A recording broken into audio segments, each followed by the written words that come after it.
ውዷ ባለቤቴ ጋራ የነበረን ቆይታ ይህን ይመስላል። ቪዲዮዎቻችንን እስከ መጨረሻው ድረስ እያጫወታችሁ ሰብስክራይብ እያደረጋችሁ ላይክ ሼር እያደረጋችሁ አብራችሁ እንድትቆዩ እንላለን። ቪዲዮውን ምናልባት ቫይራል እንዲወጣ ወይም ደግሞ የእናንተን እገዛ ያስፈልገናል። እኛን እዚህ ጋር ገና አዲስ ጀማሪዎች ነን እንደምታውቁት። የኛ ቪዲዮ ምናልባት ለሌሎች ሳቢ ላይሆን ይችላል እና እሱን ነገር በደንብ ብሎ ለሌሎች እንዲዳረስ ሼር ሰብስክራይብ እያደረጋችሁ እንድታዳረሱልን እንላለን። ቪዲዮውን እስከ መጨረሻው ድረስ ተመልከቱት። በጣም እናመሰግናለን። በጣም ነው የማፈቅርሽ፣ በጣም ነው የምወድሽ የኔ ውድ ባለቤት። ከዚህ በኋላ ደግሞ አዳዲስ ስራዎችን ይዘን እንመጣለን ማለት ነው። እንቀጥላለን። አብራችሁ እንድትቆዩ። ሰላም ጤና ይስጥልን። ንጉስ ራያ ዩቲዩብ ተከታታዮች እንደምን ከረማችኋል? እንዴት ከረማችሁ? ሰላም ናችሁ ወይ? እኛ በጣም ሰላም ነን፣ እግዚአብሔር ይመስገን። እስቲ ዛሬ በአዲስ ነገር መጥተናል። ያው እንግዲህ ከዩቲዩብ ገና አዲስም ጀማሪም ስለሆነ አንዳንድ ነገሮችን ለመስራት በዚህ መልኩ መጥተናል ማለት ነው። እኔ የምጠይቅሽ ጥያቄ አለ። እሺ፣ ከሳውዲ ወደ ኢትዮጵያ ልትመጪ ስታስቢ ስሜቱ እንዴት ነበረ? ከመጣሽ በኋላስ እንዴት ነው ያለው? ከዛ የተሰማሽ ስሜት እና ከመጣሽ በኋላ አሁን እዚህ ጋር ልልሽ የፈለግኩት ከሳውዲ ወደዚህ ስትመጪ እንትንም የወሰንሽው ውሳኔ አለ ልትመጪ ስታስቢ እና ያንን ስሜት እንዴት አገኘሽው? እንዴት ተቋቋምሽው?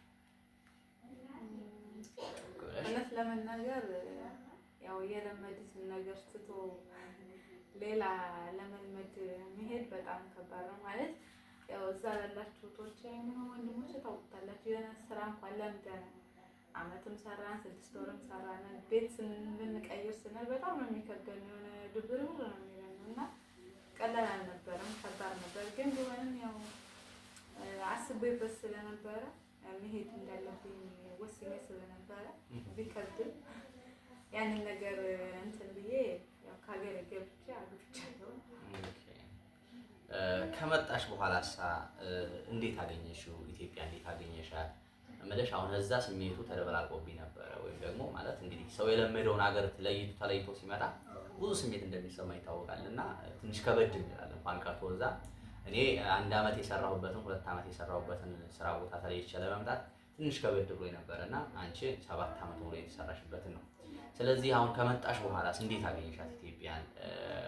ያለበት ሁኔታ ስሜቱ ከመጣሽ ከዛ የነበረውና ከዛ የተላመሽ ስሜት ከዚህ ያለው ስሜቱ እንዴት አገኘሽው? ያው እንግዲህ ስመጣ ማለት ሁሉም ነገር ቀይሬ ነው በነገራቸው ላይ የምታገኘው ማለት በቃ ሁሉም ነገር ትንሽ የነበሩት ትልቅ ሆነ ያው ብቻ ብዙ ነገር አለውና ግን ደስ ይላል ማለት ቤተሰብ ማየት፣ ሀገር በሰላም መግባት። ያው በስደት ያለን እህቶች ብዙ ነው እንትን ያኔ በሽታማ አለ የሆነ ማለት እዛ ስንሆን እነዚህ ስንሆን በጣም ልዩነት አለው። እዛ ለምሳሌ የሆነ ሰርተን ቤተሰብ እንላለን እዛ ላይ ያመናል ምናምን።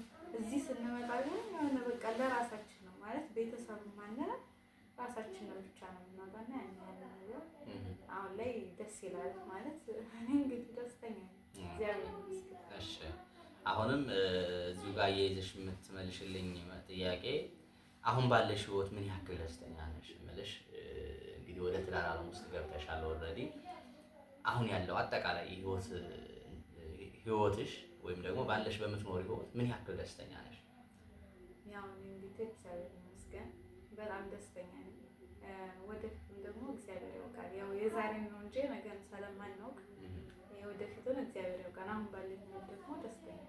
በመጨረሻም እንግዲህ በአንቺ በኩል ምናልባት ያው ሳውዲ 7 አመት ሙሉ ቆይተሻል እና ሳውዲ ላሉት ወንድሞቻችን እንደው አንዳንድ ነገር የምትያቸው ነገር ካለ ከአንቺ ከህይወት ተሞክሮ 7 አመት ውስጥ ስትኖሪ እና ደግሞ ከ7 አመት ውስጥ ያንቺ ይገነባቸዋል እነሱ ወይም ደግሞ ይሄን ቢያስተካክሉ ብለሽ የምትያቸው ነገር ካለ አንዳንድ ሀሳብ ብትሰጫቸው። እንግዲህ እኔ ልላቸው የምችለው በስደት ያላቸው ወንድሞች ያው ብዙ ሰዓት ያው እኛ እንደምናውቀው ማለት እኔም እንደኖርኩበት ቤተሰብ እህት ወንድም ምናምን ነው የምንለው፣ ራሳችንን አናይም ማለት እዛ ስንሰራ ነገ የኛን ህይወት እናስተካክላለን ሳይሆን የቤተሰብ ህይወት የእህት ወንድም ብቻ እንደዛ ነገር ነው አብዛኞቻችን ማለት ነው። እና ያንን ነገር ስለሆነ በእርግጥ ቤተሰብ አትርዱ አይባልም፣ እርዱ። ቤተሰብ ማለት ምንም ነገር ብንሆን ቤተሰብ ነው። ጥለን አንጥላቸውም። እነሱም የሆነ ነገር ቢሆን እነሱ ናቸው ለእኛ የሚደርሱልን።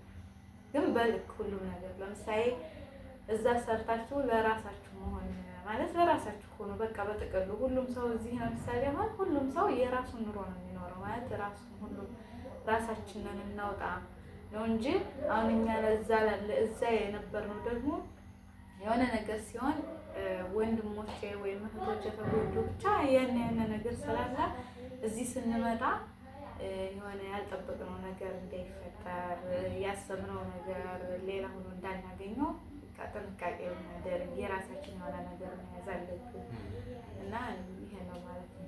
በጣም ጥሩ። እሺ ውዷ ባለቤቴ ጋራ የነበረን ቆይታ ይህን ይመስላል። ቪዲዮዎቻችንን እስከ መጨረሻው ድረስ እያጫወታችሁ ሰብስክራይብ እያደረጋችሁ ላይክ ሼር እያደረጋችሁ አብራችሁ እንድትቆዩ እንላለን። ቪዲዮውን ምናልባት ቫይራል እንዲወጣ ወይም ደግሞ የእናንተን እገዛ ያስፈልገናል። እኛን እዚህ ጋር ገና አዲስ ጀማሪዎች ነን እንደምታውቁት። የኛ ቪዲዮ ምናልባት ለሌሎች ሳቢ ላይሆን ይችላል እና እሱን ነገር በደንብ ብሎ ለሌሎች እንዲዳረስ ሼር፣ ሰብስክራይብ እያደረጋችሁ እንድታዳረሱልን እንላለን። ቪዲዮውን እስከ መጨረሻው ድረስ ተመልከቱት። በጣም እናመሰግናለን። በጣም ነው የማፈቅርሽ፣ በጣም ነው የምወድሽ የኔ ውድ ባለቤት። ከዚህ በኋላ ደግሞ አዳዲስ ስራዎችን ይዘን እንመጣለን ማለት ነው። እንቀጥላለን። አብራችሁ እንድትቆዩ